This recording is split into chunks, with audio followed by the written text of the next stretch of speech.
Olá, meu nome é Ronieric Pioli Vieira, eu sou professor na Faculdade de Engenharia Química da Unicamp desde dezembro de 2017 e queria agradecer ao Grupo PET, primeiramente pelo convite de estar aqui para gravar um vídeo para vocês, para falar sobre a minha relativamente curta trajetória na Engenharia Química. Eu digo relativamente curta, né, porque eu entrei em 2007 no curso de Engenharia Química. Eu fiz engenharia química em Aracruz, no Espírito Santo, que é a cidade onde eu nasci e onde eu cresci. Dentre as disciplinas da graduação, a que eu mais me identifiquei, né, o conjunto de disciplinas que eu mais gostei, de fato foram reatores, né, eu gostava bastante da parte de cinética e gostava também, dentre as disciplinas do ciclo básico, eu tinha uma afinidade muito grande por química orgânica. Então, foi nessa época que começou a surgir um interesse, né, inicial por cinética de polimerização e reatores de polimerização. Por mais que a gente não estudou na graduação a fundo, eu comecei por conta própria a procurar mais informações a respeito, porque era um ponto que me despertava o interesse, né? A partir do sexto período, eu ingressei numa iniciação científica e foi o meu primeiro contato, né, de fato, com polímeros, né? Eu trabalhei com materiais compósitos, poliméricos, né, reforçados com fibras naturais. E foi um período bacana também, que eu comecei a ter um contato, né, com essa parte de pesquisa, né, com a área acadêmica. Comecei a formular a ideia, né, de seguir carreira acadêmica. Além da iniciação científica, eu também procurei outras atividades paralelas durante a graduação. Por exemplo, eu queria muito ser professor desde sempre, né? Então, eu acho que, na verdade, a minha primeira opção antes de fazer engenharia química era fazer algum curso voltado para a área de ensino, mas acabei ingressando, né, na engenharia química. Então eu tinha ainda muita curiosidade de saber, né, como que era, né, dar aula, né, como que era a docência. E aí, durante a graduação, eu tive a oportunidade de ministrar algumas disciplinas de matemática e química para escolas públicas, na verdade uma escola pública na cidade onde eu morava, que não tinha professores de química nem de matemática na época, né? Então eu acabei aproveitando essa oportunidade, gostei bastante da experiência, né? Eu acho que foi aí que eu comecei a concretizar a ideia de que de fato eu seria professor, né? Eu estava mais empolgado com aquilo do que ir para a área industrial. Mesmo tendo 99% de certeza de que eu seguiria carreira acadêmica, no fim do curso eu procurei um estágio e foi numa sede da Coca-Cola que ficava numa cidade vizinha, ali perto onde eu morava. E eu trabalhei na área de controle de qualidade, um pouquinho também na parte de desenvolvimento de embalagens, né? Então tive contato novamente com polímeros e agora na indústria, né? E nessa altura do campeonato, eu já estava, né, bem decidido e esse estágio foi o que eu precisava para ter certeza de que eu deveria seguir carreira acadêmica. Quando eu me formei em 2012, eu busquei uma pós-graduação, né, então eu vim para a FEC fazer o mestrado, o doutorado, e eu trabalhei, né, com a professora Liliane, né, ela foi minha orientadora tanto no mestrado quanto no doutorado.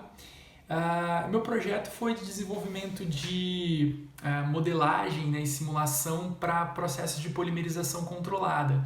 Basicamente, a gente trabalhou com um sistema de polimerização de estireno, né, visando controlar algumas características e manter funcionalidade, né, do polímero final.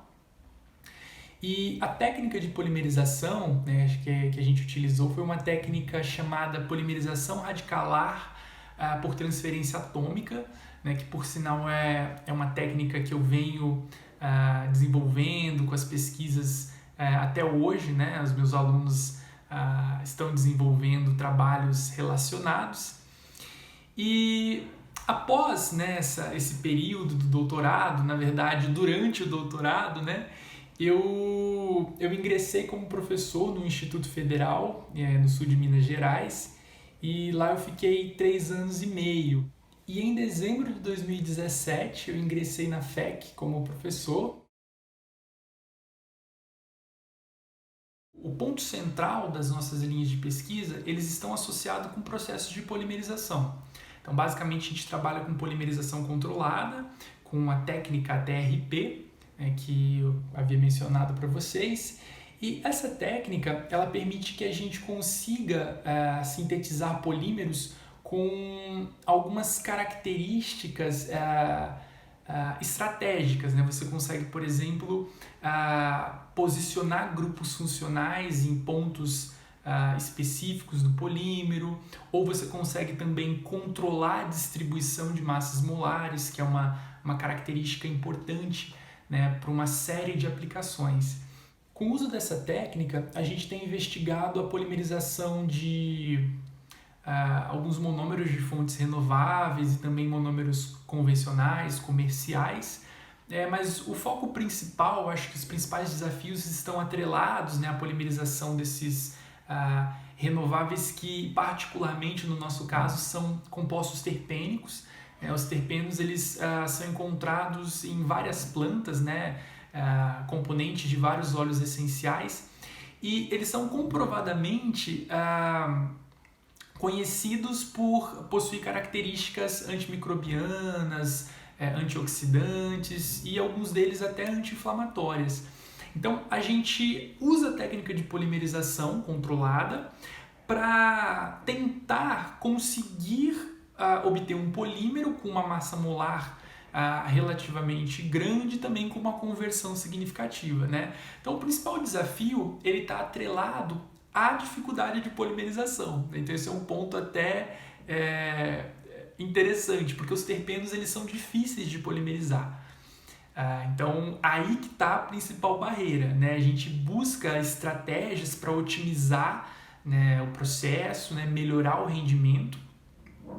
A gente conseguiu alguns resultados, né, até o momento interessantes em termos de rendimento. Os polímeros que a gente conseguiu obter, eles apresentam algumas características marcantes que sugerem, né, uma série de aplicações, né, mesmo eles mantendo massas molares não tão grandes assim como a gente inicialmente estava planejando.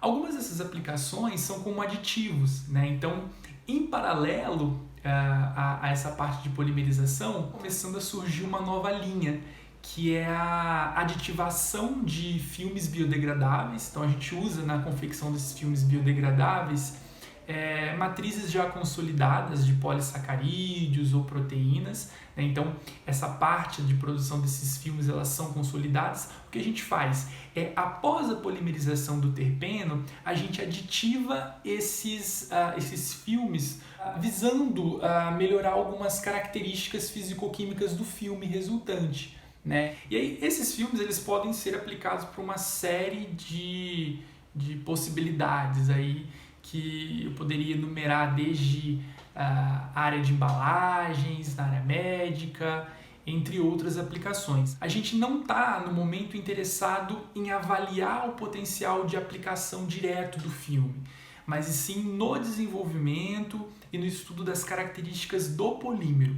Então, é o ponto, né, mais de pesquisa básica, né, que a gente está focado.